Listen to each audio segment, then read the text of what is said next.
I don't know if Kristelle had something to do with that. I don't want to just blame everything on her, but it just seemed like that insatiable need to eat meat came out of nowhere, and I could not control it, and I didn't know why. I don't remember why. It just came out of nowhere. I'm telling you, when I was a vegetarian, I was the happiest I've ever been in my life. I enjoyed it, and I shared whatever recipes my mom shared with me. I shared with my friends that were interested in it. And, you know, some of them started becoming vegetarian, then some of them started to become vegan, and I guess they said that they were inspired by my dedication, and I appreciated that. And I was like, during that time span when I was working at Pizza Hut, I was gonna try to be a vegan, but my mother didn't support it. And she was the one that was buying the food, cooking the meals. And she was like, okay, vegan, that's too much. So I was like, okay, well, I'm going to have to move out of my mom's house in order to maintain the vegan lifestyle, which is okay. So that was that. But I had my mind made up that, you know, when I got my car, when I had enough money and I was able to go to university and stuff like that, I was going to be a vegan. That was my plan. And then when I moved out of university, I was going to find my own place to stay and continue practicing being a vegan at that point. And I never got to complete that, because during that time span when I was in college, I got kicked out of my mom's house. I started, you know, rebelling and, you know, just doing all types of stuff. Some things, you know, I just was rebelling and doing the most, and I was a little spoiled as a kid, so I was kind of acting out, and I got kicked out, and I realized how expensive it was to maintain a vegetarian lifestyle, let alone if you don't have a place to stay. It's very difficult to maintain. Like, certain recipes require you to have cooking equipment to make. I mean, I could eat fruits and vegetables all day and I didn't have a problem with that, but I don't know why I didn't maintain it, because by then I had already started eating meat. So I really don't remember why I didn't maintain it. And I hated eating meat. I hated it, but it was cheap. It was affordable.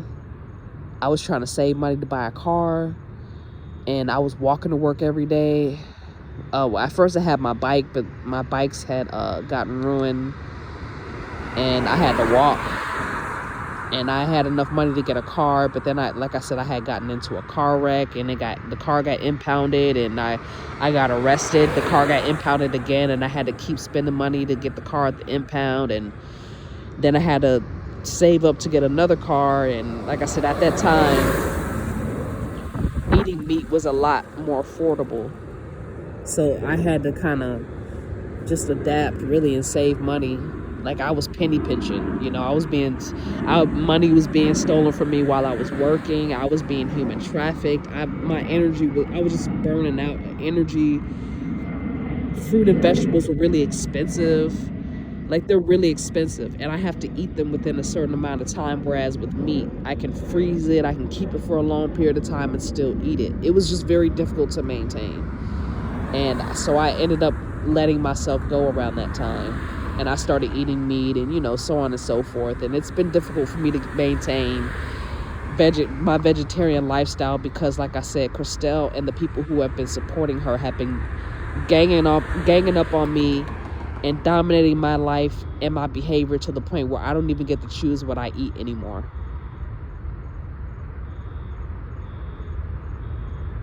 Like, when I have food stamps, Kristelle kept poisoning my fruits and vegetables, and I kept getting sick. So I had to start. I was being coerced into eating food that was not fruits and vegetables, because the fruits and vegetables were expired, they were spoiled, they were rotten, there was mold, it was poisonous, it was making me sick.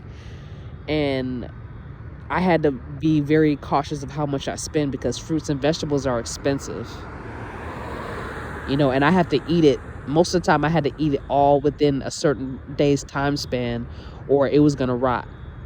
And then I have to eat again, and I don't have a place to stay, so I can't just store stuff in the refrigerator, you know. So I have to eat it. Whatever I eat, I have to eat it right then and there. And then I have to go to the store and spend some more money. And I only got like, $200 a month, $300 a month. But you have to think about it. I was spending about $15, $20 every 3 or 4 days so I could eat.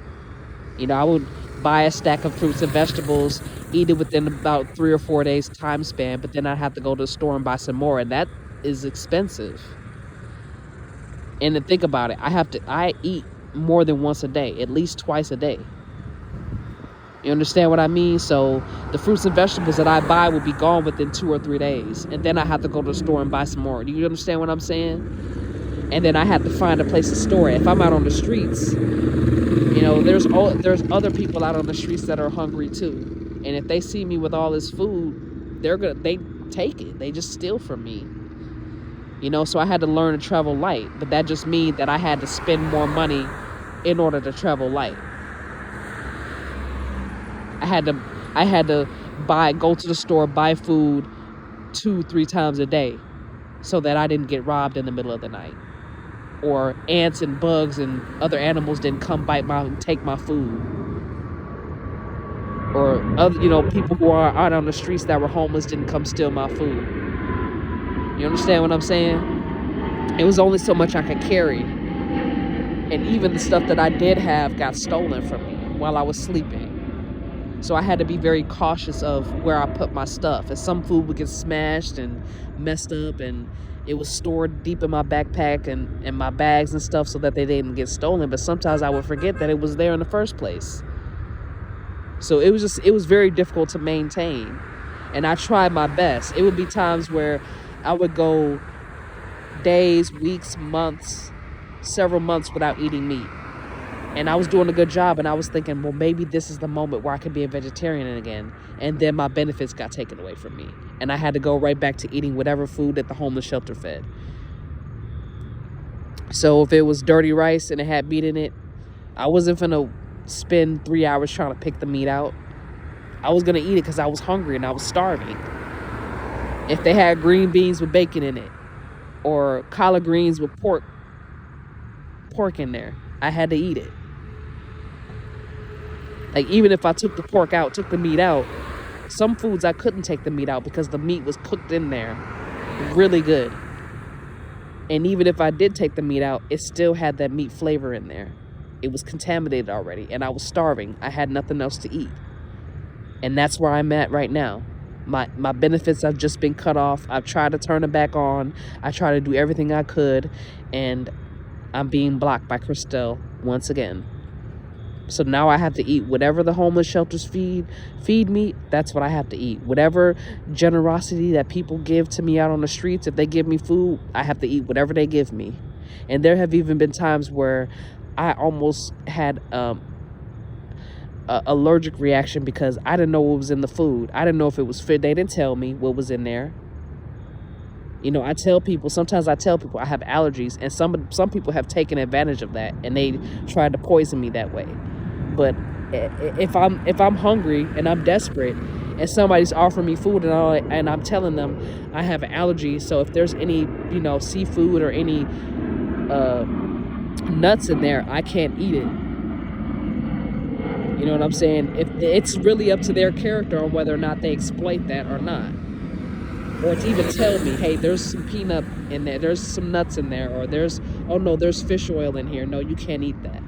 It was up to their character. I had to depend on their character or their mercy to even have the grace and mercy to tell me, hey, there's something in there that you're allergic to that's in there. Some people would just play it off and act like, oh, well, I don't know if there's any, I don't know, I didn't make it. So it was a risk, even with giving the food that I was given. I had to depend on other people to feed me because Kristelle is always blocking my finances and blocking any form of income that could come in for me, or any opportunity for me to be independent and take back control over my own life. She took that away from me. She's taking that away from me. And this is the situation that I'm in. I want to be a vegetarian. I want to eat healthy, but she's controlling my life, and people are supporting her, gang stalking me, for her well-being, for her blessings or whatever, for her approval. because they want to participate, because they get off on the power that they get, the pleasure that they feel when they mistreat me and humiliate me. So it's not just Kristelle, it's other people that are helping her, but Kristelle is the problem. So now